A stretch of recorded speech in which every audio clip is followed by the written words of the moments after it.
PM Sansad Khel Mahotsav 2026 పోటీలలో Suman TV సత్తా చాటింది. State level media cricket పోటీలలో భాగంగా వరుస విజయాలు నమోదు చేసుకుని 2026 పీఎం సంసద్ ఖేల్ మహోత్సవ్ పోటీల్లో ఛాంపియన్గా అవతరించింది.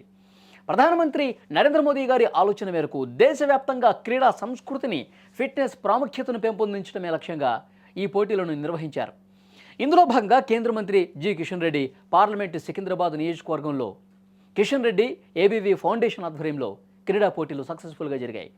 శనివారం సికింద్రాబాద్ జింఖానా గ్రౌండ్స్లో జరిగిన పీఎం సంసద్ ఖేల్ మహోత్సవ్ 2026 ముగింపు వేడుకల్లో కిషన్ రెడ్డి గెలిచిన క్రీడాకారులకు అవార్డ్స్ ప్రదానోత్సవం చేశారు. Cricket, kabaddi, volleyball, kho kho, athletics విభాగాల్లో 30,000 మందికి పైగా క్రీడాకారులు పాల్గొన్నారు. తమ ప్రతిభను ప్రదర్శించడం ఇక్కడ హైలైట్.